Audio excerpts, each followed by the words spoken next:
우리 지난 3월 팬데믹 시작하면서 우리가 많이 보고 들었던 이름이 PPE라는 이름이에요. Personal Protective Equipment, 개인 보호 장구 혹은 뭐 방호복, 한국엔 방호복 이렇게 얘기하는데요. 여러분 보시는 것처럼 이와 같은 장비 우리 어디 가서든지 많이 보셨을 줄 압니다. 그런데 이와 같은 온몸에 쓰는 장비뿐만 아니라 우리가 하는 매일 하고 다니는 마스크 혹은 손 고무 장갑 혹은 투명한 페이스 쉴드도 다 이 PPE에 속하는 겁니다.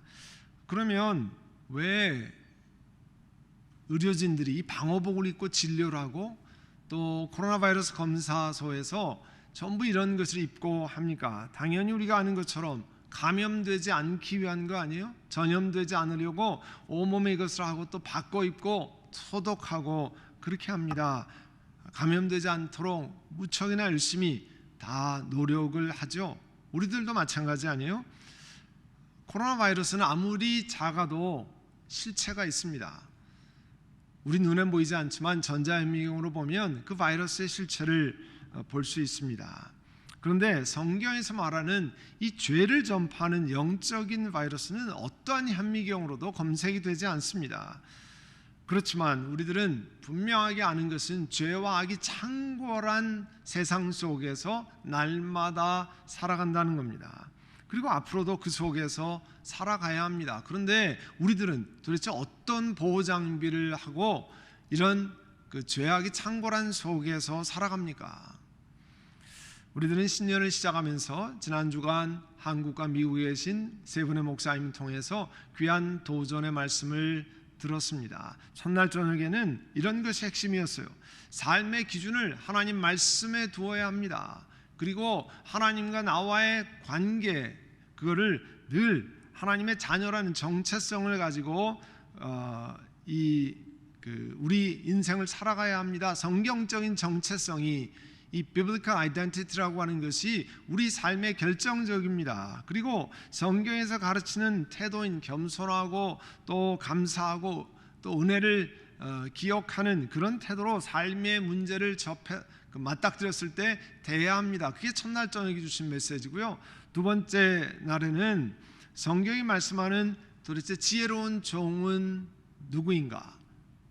마지막에 왕이 하나님이 마지막 결산을 하는 시간이 반드시 있다는 것을 기억하고 거기에 대비하는 삶을 사는 사람이 지혜로운 삶이라고 그랬잖아요. 그래서 이 구약 성경에 나오는 가나안 땅을 정복할 때 앞장섰던 이 갈렙이라는 인물을 자세히 살펴보았습니다.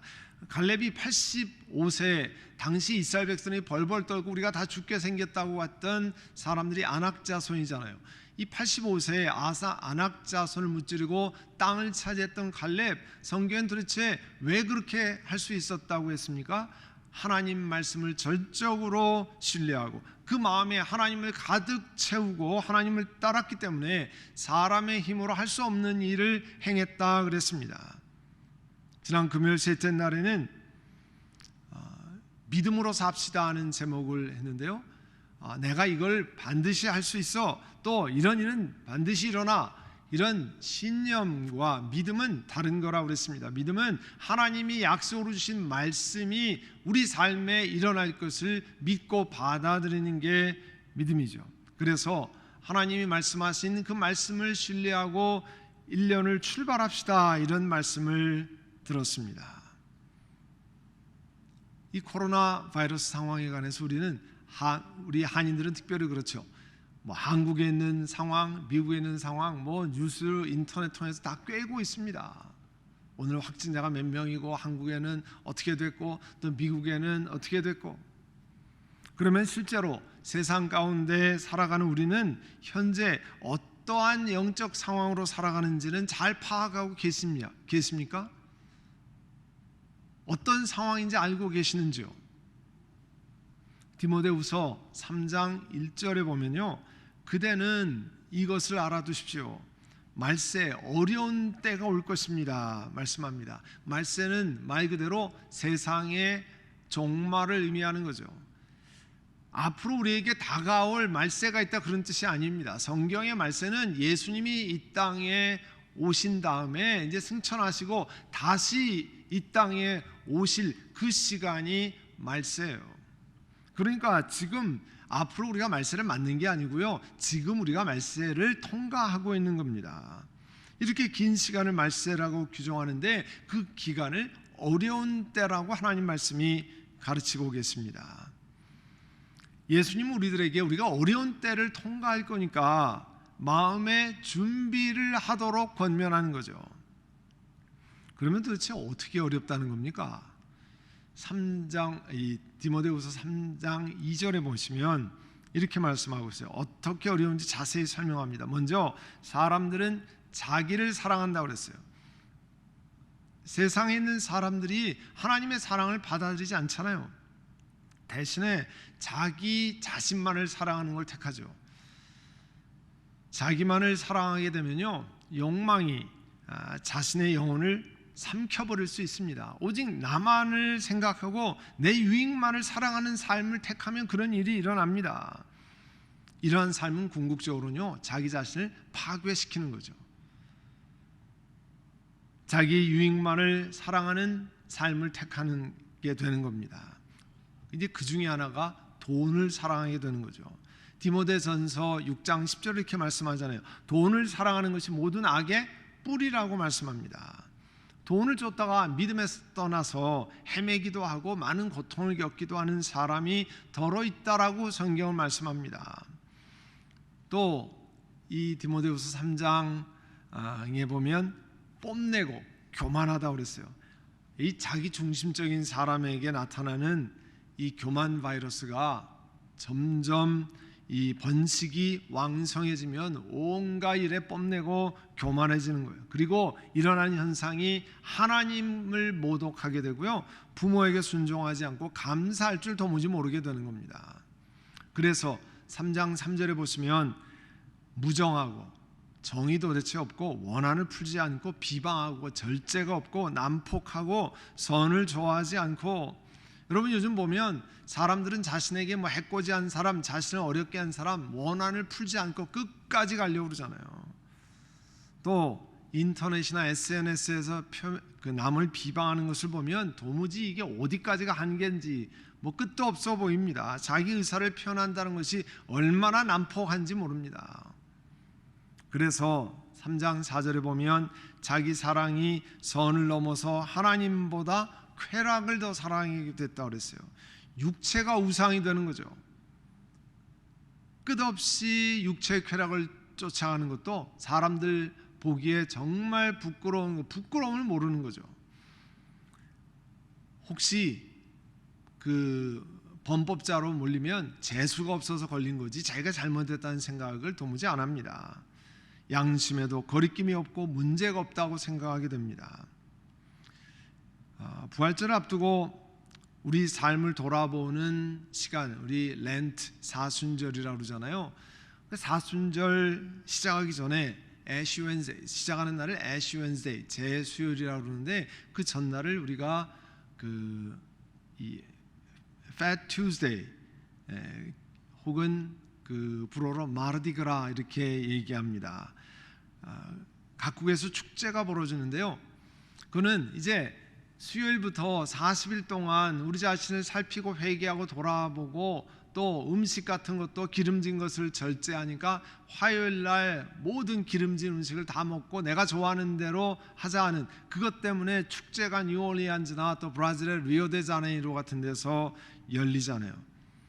미리 실컷 먹고 놀아보자고 하는 그런 페스티벌에서 발전이 되어 왔는데, 이 사진과 뉴스로 보면 이제 이 사순절이 들어가기 전날 하는 것으로는 도무지 볼 수 없는 성적인 방종 뭐 이런 것들이 아주 판을 칩니다. 사순절을 준비하는 마음이 아니라 하나님보다 쾌락을 더 사랑하는 모습이 많이 보이는 거죠. 경건한 삶을 준비하는 게 아니라 육체의 쾌락을 만족시키는 모습을 보입니다. 우리들이 사는 세상은 이 테크놀로지가 얼마나 발전하는지 하루가 멀다 하고 발전합니다. 그런데 기술은 발전하면 그럼 죄악이 점점 줄어듭니까? 전혀 그렇지 않죠. 사실은 죄악이 더 기승을 부립니다. 사람들을 더 많이 오염시키고 있습니다. 우리가 바로 이런 세상에 살고요, 이런 속에 살도록 부름을 받은 사람들입니다. 하나님께서 이 속에 우리를 보낸 겁니다. 그 사도 바울이 어떤 권면을 하고 있냐면요, 13절에 자기 자신이 처했던 상황을 소개합니다. 악한 자들과 속이는 자들은 더욱 악하여져서 남을 속이기도 하고 또 속기도 할 것입니다. 이렇게 더욱 악해져가는 세상 속에 있다는 거예요. 예수님께서도 마태복음 10장 16절에 보면 보아라, 내가 너희를 보내는 것 같이 마치 양을 이리떼 가운데 보내는 것 같다 그랬잖아요. 우리가 보통 이리떼에 양을 보내면 다 잡혀 먹잖아요. 그런 속에 보내는 것 같이 우리를 보내신다 그랬습니다. 그만큼 악한 세상에 우리가 가고 있다는 사실을 늘 기억해야 돼요. 코로나 바이러스만 있는 게 아닙니다. 사도 바울께서는 주 안에서 믿음의 신실한 아들 디모데에게 3장 12절에 이렇게 말씀합니다. 그리스도 예수 안에서 경건하게 살려고 하는 사람은 모두 박해를 받을 것입니다. 그리고 11절엔 구체적으로 자신이 어느 동네에서 심한 박해를 받았는지 그것을 알려주고 있어요. 근데 그 속에서 박해를 견디어왔고 또 그 박해에서 자신을 건져내셨다고 알려주고 있습니다. 이 사도 바울께서 처해 있는 박해받았던 상황이나 말세 어려운 상황에 이 어려움이 나타나는 지금이나 죄악이라는 영적인 질병에 전염되는 방법은 그때나 지금이나 한결같습니다. 본문 14절에 보시면요, 그대가 배워서 굳게 믿는 그 진리 안에 머무십시오. 바로 하나님의 말씀이 영적인 질병을 창궐한 세상에서 가정을 꾸리고 일터에서 일하면서 살아가야 하고 그리스도인이 입어야 할, 그 속에서 입어야 할 코로나 바이러스에 입는 방호복 같이 하나님 말씀이 결국은 영적인 죄악에 물들지 않는 하나님의 PPE라는 겁니다. 방호복이라는 거예요. 16절의 말씀 보시면 모든 성경은 하나님의 영감으로 된 것으로 교훈과 책망과 바르게 함과 의로 교육하기에 유익합니다. 여러분, 자기만을 사랑하는 질병, 그래서 돈을 사랑하게 되고 교만하고 하나님을 모독하게 되고 이런 악한 질병의 영향력이요, 사람의 의지로 막아내지 못해요. 사람이 충고하면 듣습니까? 안 듣죠. 하나님의 말씀으로 무장하지 않으면 그를 이겨낼 방법이 없습니다. 물들지 않을 방법이 없어요. 그래서 히브리서 4장 12절에 우리가 암송하는 말씀 개역 개정판으로 보면요, 하나님의 말씀은 살아있고 활력이 있어 좌우의 날선 어떤 것보다도 예리하여 혼과 영과 및 관절과 고수를 찔러 쪼개기까지 하며 마음의 생각과 뜻을 판단한다 그랬잖아요. 육체의 욕심 속에 감춰 있는 것 다른 사람 앞에 드러나지 않지요. 그리고 내 자신도 속일 수 있습니다. 그런데 하나님 말씀이 우리 영혼을 파헤쳐서 우리가 하나님 말씀에 비치면 얼마나 참 부정하고 또 얼마나 악한 생각을 가지는지 다 보여주신다고 하는 거예요. 그걸 깨닫게 되는 거죠. 주의 말씀만이 우리를 그 길로 인도하는 겁니다. 그래서 17절의 말씀은 하나님의 말씀은 하나님의 사람을 유능하게 만들고 그에게 온갖 선한 일을 할 수 있게 만든다고 그랬습니다. 세상 속에 거하지만 물들지 않고 오히려 선한 일을 할 수 있는 것은 우리의 탁월한 능력, 우리의 굉장한 의지 아닙니다. 하나님의 말씀이라고 했어요. 선한 일을 할 수 있게 만드는 것은 하나님의 말씀입니다. 먼저는 당연히 하나님 말씀을 읽어야 되죠. 하나님께서 우리에게 주신 유일한 하나님의 생명의 말씀을 읽어야 합니다. 말씀을 읽어야 궁극적으로 하나님으로 우리의 가슴을 채울 수 있습니다. 그렇지만 오늘은 성경 읽기와는 다른 이 설교에 관해서 좀 다시 설명을 드리려고 합니다. 자기 자신을 그리스도인이다, 내가 예수 믿는 사람입니다, 적어도 이렇게 얘기하면 성경을 읽고 그 다음에 또 한 가지 다른 건 아무것도 못해도 하는 게 있죠. 주일날 예배 드리는 일입니다. 지금 상황에서는 온라인으로 예배 드리고 혹은 코트야드에 나와서 예배 드리는 겁니다. 그 예배에서 반복해서 말씀드리지만 우리가 말하는 개신교 예배가 무엇인지를 우리가 잘 알고 예배에 오셔야 됩니다. 여러분, 예배라고 하는 것은 우리의 경배를 받을, 우리의 최고의 존경을 받을 그분에게, 하나님께 바로 그와 같은 가치를 돌려드린다는 거예요. 그러니까 우리 예배는 우리의 모든 최상의 경배를 하나님 앞에 올려드리는 겁니다.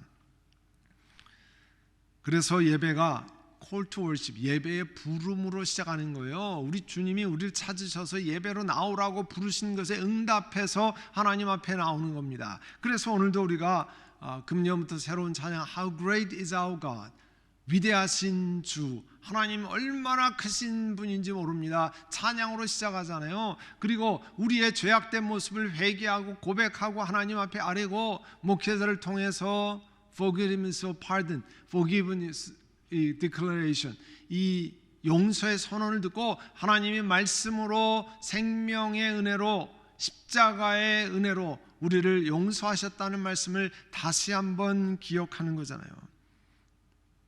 그리고 찬양을 올리고 성경을 봉독하고 하나님의 말씀을 설교 시간이라고 해서 듣습니다. 여러분, 설교는요 하나님에 관해서 듣는 게 아니에요. 개신교 예배에서 설교는 하나님에 관해서 듣는 게 아닙니다. 정확히 설교를 이해하셔야 되는데요, 설교는 이 예배를 통해서 나에게, 우리에게 주시는 하나님의 음성을, 하나님의 뜻을 듣는 시간입니다. 여러분, 설교를 통해서 여러분 개인에게, 우리 교회에게, 우리 가정에게 주시는 하나님의 뜻을 듣는 시간이에요. 그러니까 선한 목자 교회를 내 교회라고 생각하고 출석하는 교인들은 적어도 주일 예배 시간에 나를 향한 하나님의 뜻은 무엇일까 하는 그런 마음으로 예배에 참여해야죠. 또 나를 향한 하나님의 뜻을 내가 놓치지 않도록 하기 위해서 여러분에게 이 말씀 묵상 노트를 만들어서 드리는 겁니다. 이렇게 한번 생각을 해보세요. 돌아오는 금요일까지 내가 직장에서 중대한 결정을 내려야 되는데, 내가 오늘 주일날 어떤 특별한 강의를 듣는데 그 강의에 내가 결정해야 하는 중대한 내용에 그 중요한 결정 사항을 참고할 내용, 중요한 내용이 나왔다고 생각하세요. 여러분 어떻게 하시겠습니까? 아니, 난 이번 회사에 사활이 걸린 중대한 일이지만 난 모르겠다 하고 그냥 통과시키지 않죠. 메모하지 않습니까? 그 강의의 내용에서 중요한 내용을 이번 주 금요일까지 회사의 중대한 결정에 사용하기 위해서 메모하지 않습니까? 그리고 그것을 사용해서 이 결정을 내립니다. 여러분, 설교에도 동일한 원리가 적용됩니다. 하나님 말씀 우리 가슴 속에 깊이 간직하는 방법 가운데 하나가요, 주일 설교 시간 나눠드린 설교 아웃라인 노트에다가 여러분이 할 수 있는 만큼 메모를 하는 일이에요. 귀에 들리는 만큼 단어 하나라도 괜찮고 몇 개 단어를 써도 괜찮습니다. 여러분, 사실은 하나도 메모를 하지 않아도 이렇게 보면 전체 아웃라인은 다 볼 수 있도록 준비해 드렸습니다. 거기에 여러분이 들리는 말씀을 몇 단어라도 더 하시면 그 설교의 내용을 더 많이 기억할 수 있게 됩니다. 그리고 가능한 대로 주일에서 가까운 시간에 10분, 15분 시간을 좀 내셔서 이 설교 묵상 노트를 다시 읽는 거예요. 생각해 보는 겁니다. 그러면 여러분 가슴에 하나님 말씀이 훨씬 더 많이 남아있게 된다는 사실을 경험하실 겁니다. 해보지 않으면 경험이 안 돼요. 작년에 보여드린 독일 심리학자의 그래프를 다시 한번 소개해 드립니다. 여러분, 이 독일 심리학자 에빙하우스라고 하는 분이 포게팅 커브라는 것을 만들었습니다.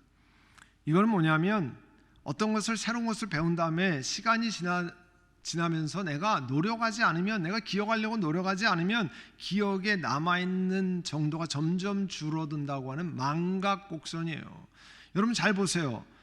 새로운 것을 배운 지 조금 지나면 잊어버리기 시작하는데요, 1시간 후에는 벌써 50%밖에 기억이 안 남고요, 하루가 지나면 거의 한 이틀 뒤에는 거의 70%를 잊어버린다는 거예요. 그러니까 의지적으로 반복 학습을 하지 않으면 기억한 내용이 20% 이하로 줄어든다고 하는 겁니다. 그런데 이 다음 그래프를 보세요. 맨 왼쪽 게 아무것도 복습하지 않은 경우는 시간이 지나면서 이렇게 기억이 사라집니다. 그런데 그 다음 그래프를 보면 다시 한번 반복을 하면 그 잊어버리는 양이 줄어들고요, 2차, 3차, 4차까지 다시 한번 노력을 하면, 복습을 하면 그 잊어버리는 내용이 굉장히 많이 줄어든다는 겁니다. 이 얘기는 뭐냐면, 우리들이 의지적으로 하나님 말씀을 기억하고 이 말씀 구상 노트에 메모하고 그것을 다시 반복해서 보면, 과거에는 하루 지나면 무슨 설교를 했는지, 무슨 내용을 했는지 하나도 기억하지 못하지만 이것을 반복적으로 보면 훨씬 많은 것을 내 영혼 가운데 기억할 수 있다는 거예요. 여러분, 설교가 뭡니까? 하나님이 나에게 성경 말씀을 통해 주신 하나님의 뜻이라고 그랬잖아요. 그 하나님의 뜻, 나에게 고치고 회개하고 돌이키고 하나님이 누구신지를 깨닫게 만드는 그 뜻을 마음에 새겨야 내 삶 속에 적용하고 내 삶의 어려움을 만날 때 그 말씀으로 이기고 또 내 죄악된 생각을 돌이키고 회개할 수 있는 능력이 생기지 않겠습니까?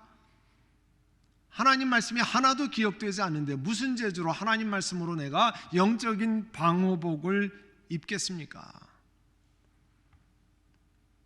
많은 분들이 중요한 것을 기억하려면 메모를 합니다. 그리고 다시 보는 거예요.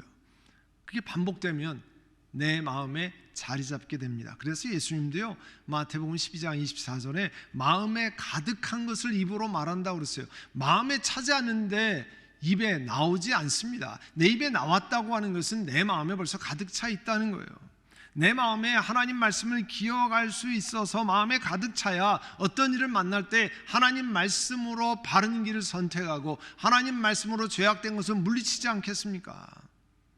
그래서 주일 설교를 듣고요, 가까운 시간에 15분 정도 설교를 다시 되돌이켜서 생각해보고 되짚고 또 그래야 마음에 많이 남게 됩니다. 다른 사람은 상관하지 않습니다. 그러나 선한 목자 교회를 자신의 교회로 생각하는 사람은 하나님께서 주일 예배 시에 설교 시간에 나를 향한 하나님의 뜻을 여러분 잊어버리면 안 되잖아요. 나를 향한 하나님의 뜻이 무엇인가? 그러면 그 뜻대로 내 삶을 바꾸어가는 사람이 하나님의 자녀라고 하는 거 아니에요? 하나님이 뭘 말하든지 나는 아무 상관없다고 하면 우리가 하나님의 자녀로 너무 부끄러운 일 아닙니까? 지난주에 말씀드린 것처럼 우리는 세상 가운데 살지만 세상에 속하지 않은 사람들입니다. 왜냐하면 예수 그리스도로 말미암아 하나님의 자녀가 되었기 때문에 그렇습니다. 이제 그리스도께 속한 자인 그리스도인들에게 하나님께서 세상에 악한 것이 침범하지 못하도록 죄와 악이라고 하는 그 질병에 물들지 않도록 하나님 말씀으로 무장하도록 하셨습니다. 아까 자세히 설명드린 이 설교 말씀을 묵상하고 다시 돌아보는군요, 선교에 참여하는 분만 하는 게 아닙니다. 선한 목자 교인이라면 누구나 그 말씀을 하나님의 뜻이니까 내가 기억하기 위해서 내 자신에게 되뇌이고 새기기 위해서 하는 겁니다. 이제 새해를 시작하면서 삶의 우선순위, 이 프라이어리티를 다시 정해야 합니다. 여러 가지 결심이 있죠. 그렇지만 24시간 정해진 시간에 모든 걸 다 할 수는 없지 않습니까? 그러면 무엇부터 해야 돼요? 중요한 일부터 해야 되는데, 여러분 하나님과 우리와의 영적인 관계, 우리를 죽고 살리는 영원한 생명의 말씀과 교제하고 그 하나님의 뜻을 안는 것은 프라이어리티 가운데 제일 먼저 가야죠. 다른 것은 하지 못해도 생명과 연결되어 있는 이 믿음을 지키기 위해서 우리는 싸울 필요가 있습니다. 유다서 1장 3절에 이렇게 말씀했어요. 사랑하는 여러분, 나는 여러분에게 우리가 함께 가진 구원에 관해서 편지를 써보내려고 여러 가지로 애를 썼습니다. 그러던 참에 나는 이제 여러분에게 성도들이 단번에 받은 그 믿음을 지키기 위해서 싸우라고 권하는 편지를 당장 써야 할 필요가 있습니다. 여러분, 예수 그리스도로 말미암아 단번에 구원받았는데요, 그거는 그냥 잊어버릴 수 있는 게 아닙니다. 그래서 영적으로 싸움을 해야 돼요. 영적인 방어복을 말씀으로 입어야 됩니다. 괜찮은 게 아니에요. 여러분, 왜 마스크를 쓰고 갔습니까? 왜 사람들이 많은 곳에 마스크를 쓰고 혹은 잘 모르는 물건을 만질 때 고무장갑을 낍니까? 나를 보호하는 거 아니에요. 여러분, 영적인 죄악도 여러분 물들여서 망가뜨리고요, 하나님의 구원으로부터 멀어지게 만들 수 있습니다. 여러분, 두려워해야 합니다. 손끝에서 기억력이 난다는 말이 있습니다. 메모하는 것이 나를 중요한 것을 기억하게 만든다는 거죠. 예배 시간에 하나님이 나에게 주시는 나를 향한 하나님의 뜻이 마음에 가득하고 삶에 적용하고 실천해야 세상의 물결이 나를 침범하지 못하는 거예요. 이런 의미에서 우리가 매일매일 성경을 읽고 주일 설교 묵상 노트를 보는 것이 영적으로 큰 유익이 됩니다. 그래서 주보 안짝에도 개인이 가정이 하는 영적 훈련을 써놨잖아요. 성경을 읽고 말씀을 암송하고 또 개인적인 기도의 생활을 하고 또 가정 예배를 드리고 설교 말씀을 묵상하고 거기에 체크하면서 내가 영적으로는 어떤 방어복을 내가 입고 날마다 세상 가운데 있는지, 가정 가운데 있는지를 살펴보는 거 아니에요. 그 속에서 하나님은 어떤 하나님이신지, 내가 하나님과 어떤 관계에 있는지 살펴보시기를 원합니다. 회개하고 감사하고 실천해야 할 것을 적어가면서 영적인 방어복을 입고 세상 한가운데 보냄받고 그 속에서 죄악에 물들지 않고 살아가시기를 간절히 바랍니다. 오늘 하나님께서 말씀하신 것 요한복음 16장 33절에 너희는 세상에서 환난을 당할 것이다. 그러나 용기를 내어라. 내가 세상을 이겼다. 세상을 이기신 예수님이 임마누엘 하셔서 우리와 함께 하십니다. 이제 그 같은 것을 기억하고 하나님 말씀으로 방어복을 입고 담대하게 나가는 여러분 되시기를 간절히 바랍니다. 이제 우리 함께 들은 말씀을 놓고 기억하고 기도하겠습니다.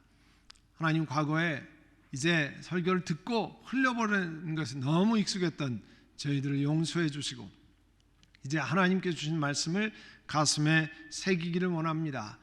또 그 말씀으로 우리 자신을 돌아보고 하나님 말씀이 어떤 것을 나에게 말씀하는지 깨닫기를 원합니다. 2021년인 그 같은 삶을 살게 하옵소서. 이 시간 우리 함께 통성으로 같이 기도드리겠습니다. 사랑하는 주님, 은혜를 감사합니다. 우리가 팬데믹 속에서 마스크를 끼고 또 페이스 쉴드를 하고 고무장갑을 끼고 사람 속에 일하고 생활하듯이 이제 영적으로 죄악에 관영한 세상에서 저희들도 영적인 방어복인 하나님 말씀으로 무장하고 이 땅을 살아가기를 원합니다. 특별히 세상으로 보냄받은 저희들이기 때문에 더욱이 그와 같은 것을 기억하고 살아가기를 원합니다. 세상의 죄악이 우리를 함몰시키지 못하도록 우리를 다 물들여서 하나님으로부터 멀어가지 않도록 하나님 말씀으로 무장하는 저희를 되게 하시옵소서. 그러기 위해서 말씀을 읽고 또 주일날 설교 말씀을 통해 주신 나를 향하신 하나님의 뜻을 묵상하고 돌아보는 저희를 되게 하여 주시옵소서. 예수님의 이름으로 기도드립니다. 아멘.